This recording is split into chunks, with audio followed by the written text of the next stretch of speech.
Hello. Hey, Robbie Merrill from Silver Tiger Media. How are you, mate? How are you? Very well indeed, thank you. It's such a privilege to speak with you, and thanks very much for your time. No, not a problem. We're actually really excited to go to Australia. We've never been, so it's a long time coming. Absolutely. We're very much looking forward to it as well. Congratulations on your sixth studio album, 1,000 Horsepower. I've always loved your work, but this album is just next level. It's utterly phenomenal. Yeah, we're real proud of the last two records, The Oracle and then this one. And we kind of went back to old school, how we used to write and get together. All four of us get together in a room and hash out everything, and it really paid off, and we're real proud of it.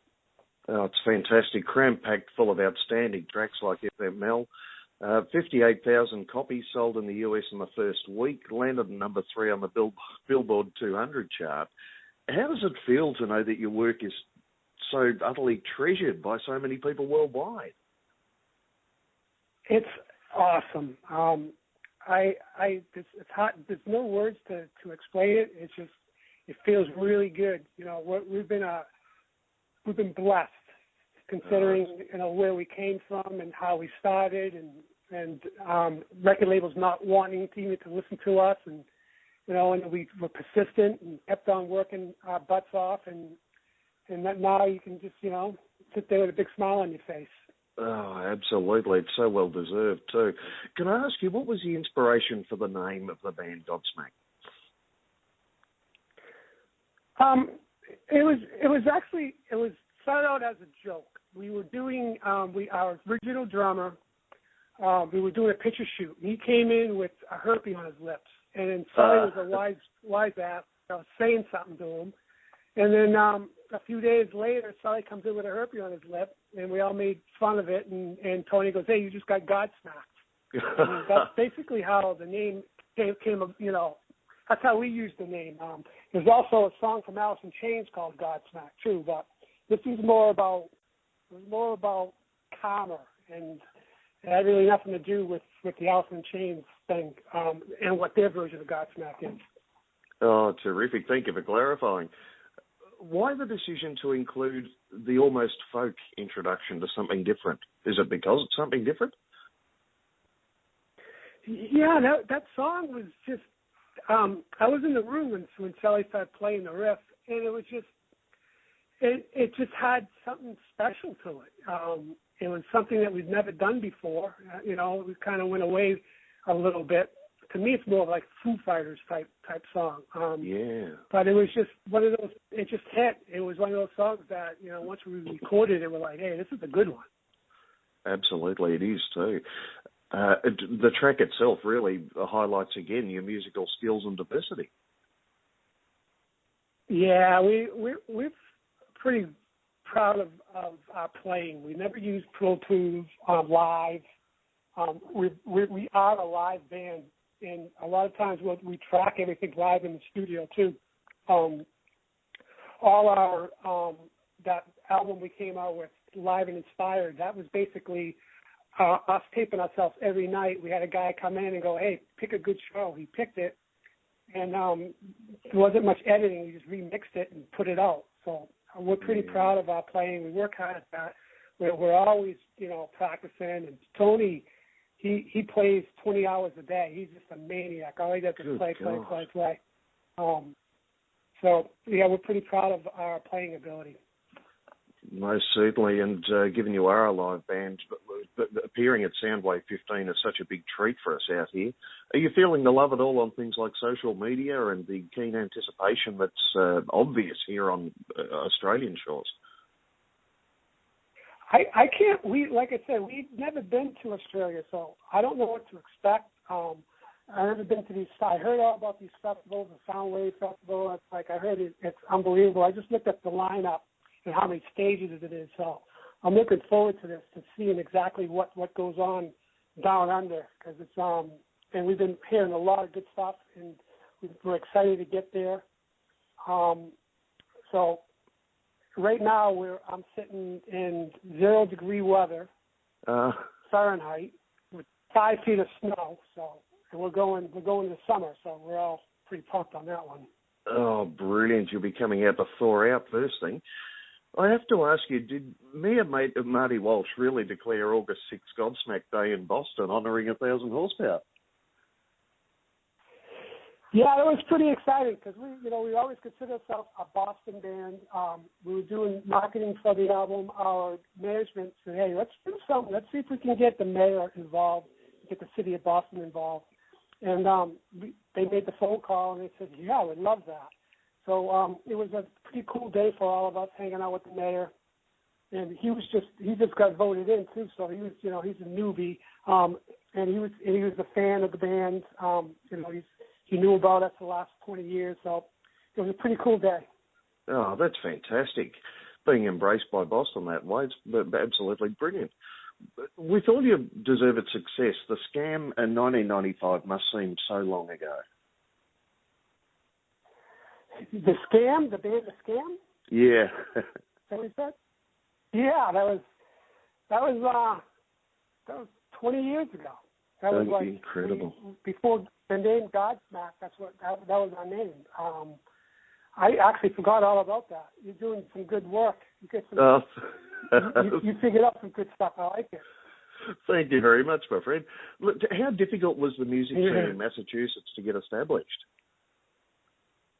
It was really, really, really hard.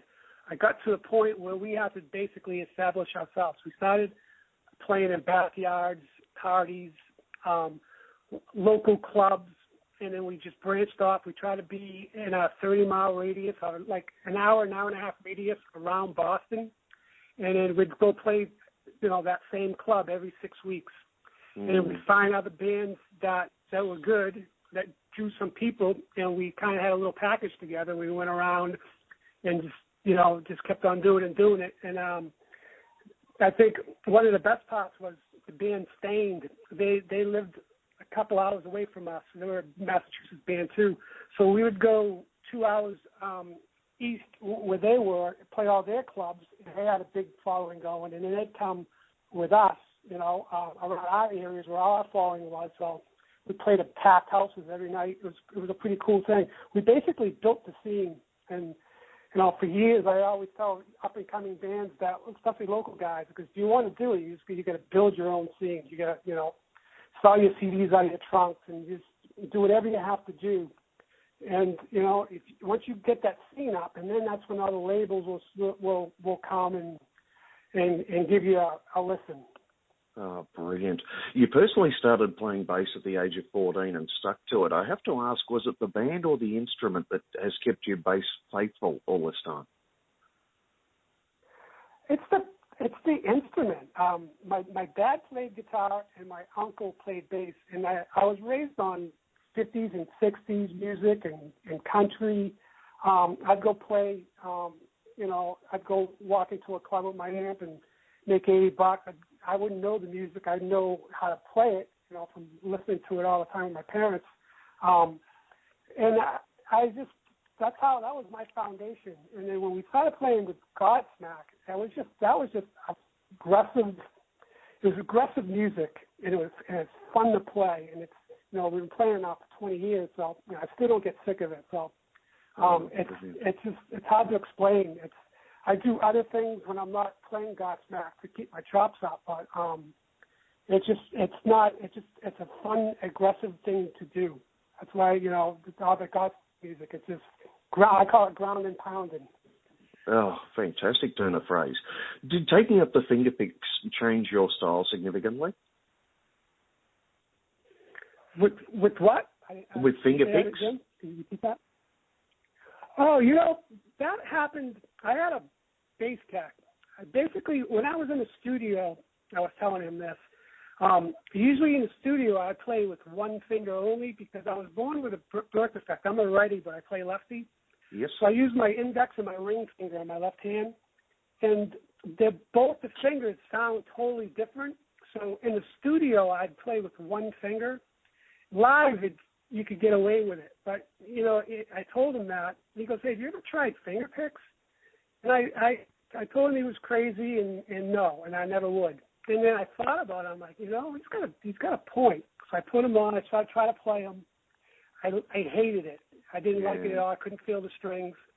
But I just knew my fingers were sounding more evenly now. I could use both fingers, all the time. And I'm like, you know what? I'm just going to work with it. And I developed a style from it. And it's very aggressive live. And in the studio, it's just really consistent. Especially in the studio, you get really, a magnifying glass. You really want to make every note perfect, all that kind of thing. So I just started playing with them, and it got to a point, especially for Godsmack, because I don't really do any thumping or tapping in the band, so it's not that big of a deal. So, and I think it really helped. The bass jumps out, and the notes jump out live. So that's why I do it. And it works so brilliantly. You provide such a tremendous element to the sound of Godsmack. Typically, the bassist we know is often lost amongst the other musicians, but yours is just such a powerful presence. Yeah, I've been working on my technique and my style and my sound I still work on it. I think the last 3 albums we did is pretty much, I'm using the same preamps, I'm using the finger picks, and I got this tone I really like, and I'm playing those Spectre basses, which really a big part of my tone. And it just sticks out, and we have a mixer that, mixes the albums really good, too. So it has a lot to do with the mixer. The last 3 records, I really feel, for the last 2, The Oracle and 1000 HP, Dave Fortman mixed it, and he's a really, really good mixer. He mixed the Live and Inspired CD from us. He produced Evanescence. That's his claim to fame. And we've been using him now for the last 2, 3, probably the last 5, 6 years. He's a good dude. Fantastic. You personally obviously achieved great musical success at a very young age. Did it ever occur to you along the journey you might have to do something else, like maybe farming? It's funny. I do a little farming. I have my little 60-acre ranch that I have.